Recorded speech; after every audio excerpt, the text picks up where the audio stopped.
Study IQ IAS, अब तैयारी हुई अफोर्डेबल। नमस्कार दोस्तों, सरकार ने आज एक बहुत बड़ा निर्णय लिया है। आपको पता ही होगा, पिछले कुछ समय से और स्पेशली कोविड के बाद से आत्मनिर्भर भारत, मेक इन इंडिया की काफी चर्चा हो रही थी। मोबाइल फोन की अगर हम बात करें तो उसमें तो काफी हद तक भारत के अंदर मोबाइल फोन की मैन्युफैक्चरिंग धीरे धीरे स्टार्ट होने लगी है, लेकिन लैपटॉप्स हो गया, टैबलेट्स हो गया, इस तरह के जो इलेक्ट्रॉनिक डिवाइसेस हैं ये अभी भी बड़ी मात्रा में इंपोर्ट कराए जाते थे, स्पेशली चाइना से। लेकिन सरकार ने आज ये कहा है कि जो लैपटॉप है, टैबलेट्स है, पर्सनल कंप्यूटर है, इसके ऊपर सरकार रेस्ट्रिक्शंस लगा रही है, एक प्रकार का बैन लगा रही है। यहां पर कई चीजें हैं, वो मैं आपको आगे बताऊंगा, लेकिन रेस्ट्रिक्शंस ये है कि अब जो कंपनीज हैं वो लैपटॉप और कंप्यूटर्स को इंपोर्ट नहीं करा सकेंगी। उसके लिए उनको एक अलग से लाइसेंस लेना पड़ेगा और कुछ एक्सेप्शंस है, वो मैं आपको वीडियो में बताऊंगा। लेकिन इसका असर क्या होगा, इंपैक्ट क्या होगा, क्या इसमें हमें सक्सेस मिल सकती है जैसे हमें मोबाइल फोन के अंदर मिल रही है, ये सारी चीजें मैं डिस्कस करूंगा वीडियो के अंदर। चलिए आगे बढ़ते हैं, लेकिन उससे पहले ध्यान रखिएगा,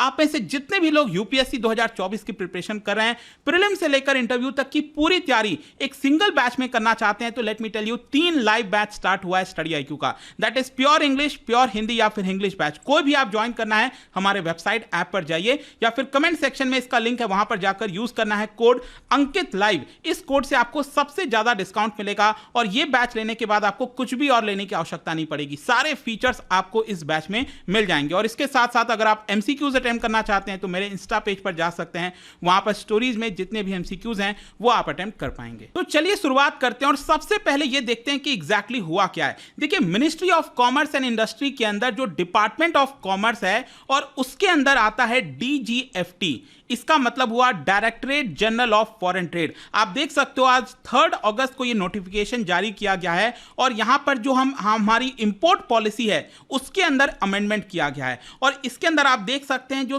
3 बड़ी चीजें कही गई हैं, दैट इज लैपटॉप्स, टैबलेट्स और पर्सनल कंप्यूटर, इसके ऊपर सरकार ने रेस्ट्रिक्शंस लगा दिया है। देखो इसका मतलब क्या है, पहले ये समझ लीजिए। रेस्ट्रिक्शंस का मतलब यह है कि जैसे कि मान लो कोई लेनोवो हो गया, एप्पल हो गया, ये सब लैपटॉप जो बाजार में बिकते हैं आज के डेट में भारत के अंदर, इन सबको अभी के लिए इंपोर्ट कराया जाता है चाइना से, स्पेशली वहां से इंपोर्ट होकर भारत में आता है और फिर भारत के अंदर ये बिकता है। इसके ऊपर अभी तक कोई रेस्ट्रिक्शंस नहीं था, लेकिन सरकार ने कहा है कि अब ये कंपनीज लैपटॉप और पर्सनल कंप्यूटर, टैबलेट्स को इंपोर्ट नहीं करा सकती हैं। अब नहीं करा सकती हैं, क्या मतलब कभी नहीं करा सकती हैं? देखो ऐसा नहीं है, इसमें क्या है, उनको यहां पर लाइसेंस लेना पड़ेगा, वैलिड लाइसेंस लेना पड़ेगा। लेकिन कहीं ना कहीं ऐसा देखा जा रहा है कि सरकार ये अगर लाइसेंस देगी ही नहीं कंपनीज को, तो ये कंपनीज इंपोर्ट नहीं करा सकती हैं। मतलब बाजार के अंदर एक काफी बड़ा भूचाल जैसा आपको देखने को मिल सकता है। यहां पर कुछ एक्सेप्शंस है, वो मैं आपको बता देता हूं। जैसे कि अगर आप में से कुछ लोग सोच रहे हैं कि अगर आप मान लो चाइना गए, अमेरिका गए, कहीं और गए, वहां से अगर आप भारत आ रहे हो फ्लाइट से, तो क्या आप लैपटॉप एक ला सकते हैं? ला सकते हैं। देखो बैगेज का जो रूल है ना, कि अगर आप चाइना जा रहे हो, अमेरिका जा रहे हो, तो नियम है कि आप एक लैपटॉप, एक आईफोन, इस तरह की चीजें ला सकते हो। तो वो जैसे चलता था वो वैसे चलता रहेगा। आप पर्सनल यूज के लिए खुद जाकर ला सकते हैं। फिर इसके साथ साथ क्या होता है कि भारत में भी कई बार रिसर्च एंड डेवलपमेंट के लिए, टेस्टिंग के लिए, रिपेयर के लिए, बहुत सारे रिसर्च एंड डेवलपमेंट जैसे चीजों के लिए लैपटॉप और टैबलेट्स की आवश्यकता पड़ती है। तो उसके लिए सरकार ने वेवर किया है और कहा है कि 20 पीसेस इस तरह के मंगाए जा सकते हैं, लेकिन सिर्फ इन्हीं चीजों के लिए, उसको बेचने के लिए नहीं। वो आप मंगाकर बाजार में बेच नहीं सकते हो। तो आई होप कि आपको समझ में आ गया होगा, ये एक्सेप्शन है। और अभी के लिए सरकार ने सिंपली अपनी नोटिफिकेशन में यह कहा है कि ये जो कंपनीज अभी तक खुले तौर पर मंगाया करती थी वो नहीं मंगा पाएंगी। अब जब तक उनको सरकार से लाइसेंस नहीं मिलेगा मंगाने का, तब तक वो नहीं मंगा पाएंगी। तो सिंपल सा यही है कि उनको लाइसेंस लेना पड़ेगा। लेकिन क्या आसान होगा लाइसेंस लेना? इतना आसान नहीं होने वाला। अब इसका सिग्निफिकेंस क्या है? देखो इसका सिग्निफिकेंस यही है कि अचानक से ये जो मूव चला गया है सरकार के द्वारा, तो इसकी वजह से कई सारे जो कंपनीज हैं, एप्पल जो कि मैकबुक बेचती हैं, मैक मिनी बेचती हैं, कंप्यूटर्स बेचती हैं, तो वो इमीडिएट बेसिस पर इंपोर्ट कराने के लिए स्टॉप कर दिया जाएगा। वो लोग इंपोर्ट नहीं करा सकते। सेम यही चीज बाकी कंपनीज के ऊपर भी लागू होती है, जैसे Lenovo, HP, Asus, Acer, Samsung, ये भी जितनी कंपनीज हैं वो भी अपने लैपटॉप को ज्यादातर चाइना से मंगाती हैं, वो भी अब मंगा नहीं पाएंगी। अब आप में से कुछ लोग ये भी सोच रहे होंगे कि कई बार आपने देखा होगा आजकल लैपटॉप या फिर इलेक्ट्रॉनिक डिवाइस पर लिखा हुआ आता है मेक इन इंडिया। तो देखो उसमें क्या होता है ना, कई बार कि असेंबल्ड होते हैं कई सारी चीजें।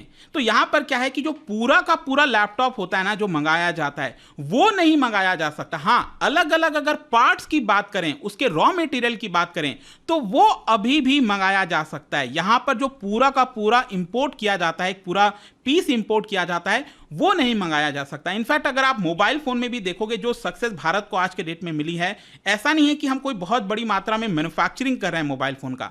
इसमें भी क्या हो रहा है, जितने भी रॉ मटेरियल्स हैं, कई सारी चीजें हैं, उसको लाया जाता है भारत और फिर उसकी असेंबली की जाती है और फिर यहां पर भारत में बेचा जाता है। तो क्या वही सक्सेस भारत को लैपटॉप और इसमें भी मिलेगा, वो समय बताएगा। लेकिन कहीं ना कहीं ये जो मूव चला गया है सरकार के द्वारा, उसका सिंपल अर्थ यही है कि सरकार मेक इन इंडिया को पुश करना चाहती है और अपने आप को एक ग्लोबल मैन्युफैक्चरिंग हब के तौर पर इलेक्ट्रॉनिक सेक्टर में लाना चाहती है, क्योंकि फ्यूचर इलेक्ट्रॉनिक्स का होने वाला है, क्योंकि फ्यूचर में डिजिटल से सब कुछ होंगी चीजें और उसमें इलेक्ट्रॉनिक आइटम्स की जरूरत पड़ेगी। तो यहां पर ऑटोमोबाइल से लेकर टेक्नोलॉजी तक हर जगह यहां पर सरकार चाहती है कि भारत में ही इसकी मैन्युफैक्चरिंग हो और फॉरेन मार्केट के ऊपर जो हम डिपेंडेंट हुआ करते थे उसको अब धीरे धीरे खत्म किया जाए। लेकिन क्वेश्चन यहां पर यह है कि आखिरकार अगर ऐसा हो रहा है तो लैपटॉप के प्राइसेस क्या क्या होगा।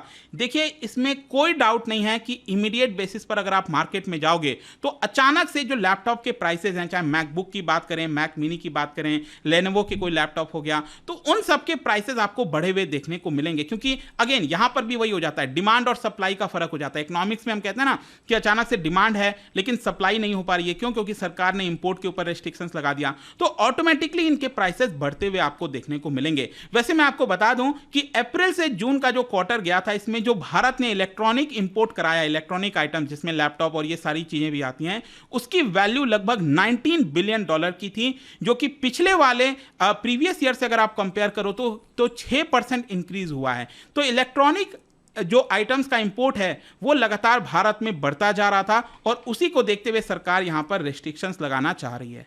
लेकिन देखिए, इसमें भी एक और चीज है जो कि आपको समझने की जरूरत है, वो ये है कि सरकार यहां पर पुश कर रही है, सरकार नज नहीं कर रही है। देखो, नज का मतलब ये होता है कि सरकार अगर मान लो भारत में ही अच्छे अच्छे लैपटॉप्स मिलने लग जाएं, सस्ते दाम पर लैपटॉप मिलने लग जाएं, तो लोग क्या करेंगे? क्या वो चाइनीज लैपटॉप को लेना पसंद करेंगे? नहीं, वो तो सिंपली भारत के लैपटॉप को लेंगे। तो उस तरह से अगर चलती है, पॉलिसी जाती है, तो उसको हम नज कहते हैं। लेकिन यहां पर सरकार क्या कर रही है? बैन करके, रिस्ट्रिक्शंस लगाकर सरकार इसको पुश करना चाह रही है। जो मैन्युफैक्चरिंग है भारत के अंदर, उसको पुश करना चाह रही है। लेकिन यहां पर सबसे बड़ा जो चैलेंज है वो इन कंपनीज के लिए हो सकता है। हो सकता है कि शायद ये जो कंपनीज हैं, सैमसंग, पैनासोनिक, एप्पल, लेनोवो, ये जितने भी लैपटॉप बनाते हैं, हो सकता है शायद अब धीरे धीरे ये लोग भारत के अंदर अपनी जो फैक्ट्रीज हैं, जो मैन्युफैक्चरिंग सेंटर्स हैं, उसको भारत में खोलना स्टार्ट करें। अब वो समय बताएगा, मैं ये नहीं कह रहा हूं कि ऐसा होगा ही, वो समय बताएगा कि क्या सरकार का ये जो निर्णय है, क्या वो सक्सेसफुल हो पाता है कि नहीं हो पाता। लेकिन साथ ही साथ यहां पर एक और क्वेश्चन भी है और इसको लेकर सोशल मीडिया पर काफी चर्चा हो रही है कि क्या इससे भारत के कंपनीज को फायदा होने वाला है। क्योंकि अगर आप देखोगे, अभी जस्ट कुछ दिन पहले ही, 2-3 दिन पहले की बात है, इनफैक्ट कल ही एक खबर आई थी कि जो जियो बुक है, रिलायंस जियो ने अपना खुद का लैपटॉप लॉन्च किया है जिसका दाम 16,500 ही बताया जा रहा है। यहां पर अगेन जो भारत की कंपनीज हैं उनको यह फायदा हो सकता है। लेकिन मैं आपको एक और इंटरेस्टिंग चीज बताता हूं, भारत की भी जो कंपनी जो लैपटॉप अपना बेचती है ना, वो भी इसको एक तरह से चाइना से ही इंपोर्ट कराकर भारत के ब्रांडिंग पर बेचती हैं। ये भी आपको समझने की जरूरत है। लेकिन यहां पर एक इंटरेस्टिंग चीज जो मैं आपको बोल रहा था वो ये है कि सरकार ने रॉ मटेरियल्स के ऊपर बैन नहीं लगाया है। मतलब लैपटॉप के जो अलग अलग पार्ट्स होते हैं, रॉ मटेरियल होता है, वो अभी भी इंपोर्ट कराया जा सकता है और फिर भारत के अंदर उसकी असेंबली करके उसको जोड़कर यहां पर बेचा जा सकता है। तो वो देखने वाली बात होगी। जहां तक जियो की बात है, लेट मी टेल यू, जियो ने एंट्री ले ली है लैपटॉप मार्केट के अंदर और आप देख सकते हैं, बताया जा रहा है कि 16,500 में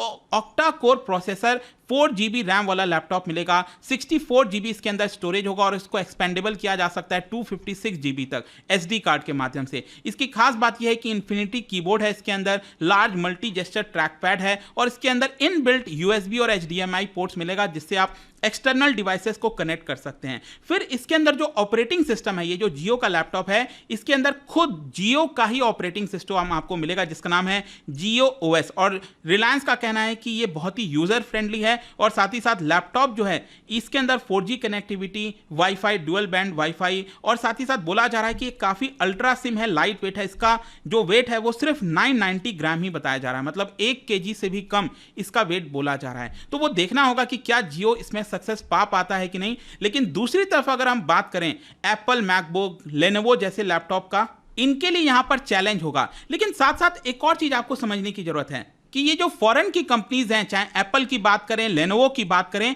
अगर ये धीरे धीरे भारत में अपनी मैन्युफैक्चरिंग स्टार्ट कर देते हैं तब तो ठीक है, इनके लिए मुसीबत नहीं आएगी। लेकिन अगर मान लो बात होती है कि भारत की कोई कंपनी जैसे जियो मान लो, ठीक है, अगर जियो कहती है कि हमें आप लाइसेंस दीजिए इंपोर्ट कराने के लिए, और वहीं अगर लेनोवो कहता है कि आप हमें लाइसेंस दीजिए, भारत सरकार से कहता है कि आप हमें लाइसेंस दीजिए इंपोर्ट कराने के लिए, तो मोस्ट प्रोबेबली यही देखा जा रहा है कि जो भारत की कंपनीज हैं उनको ही यहां पर फेवर किया जाएगा। और कहीं ना कहीं यही एक निर्णय था जिसकी वजह से सरकार ने ये लिया है। अब देखना होगा ये कितना हद तक सक्सेसफुल हो पाता है, नहीं हो पाता है। बट इस वीडियो के माध्यम से आई होप कि आपको ये जो खबर आई थी उसके बारे में डिटेल से पता चल गया होगा। और जाने से पहले एक इंटरेस्टिंग क्वेश्चन, क्या बता सकते हैं कि विच अमंग द फॉलोइंग, ये जो 4 हैं जो आरबीआई के द्वारा पॉलिसी ली जाती है, इसमें किसको आप क्वालिटेटिव कंट्रोल मेजर कहोगे? इसका राइट आंसर आप सबको पता है, मेरे इंस्टाग्राम पर तो मिलेगा ही, वहां पर अगर आप नहीं हो कोई बात नहीं, टेलीग्राम से ले सकते हैं इसका सही उत्तर। मैं कई सारे जो MCQs हैं वो यहां पर स्टोरीज में डाला करता हूं। बाकी अगर आपको PDF चाहिए तो टेलीग्राम पर आइए, अलग अलग सोशल मीडिया पर आप जुड़ पाओगे। और जैसा मैंने बताया, यूपीएससी की अगर आप तैयारी कर रहे हो, just use the code Ankit live to get maximum discount, कोई भी आपको बैच लेना हो। एंड आई होप की वीडियो आपको पसंद आया होगा। मिलता हूं आपसे next time, till then thank you very much, see you soon. Study IQ IAS, अब तैयारी हुई अफोर्डेबल।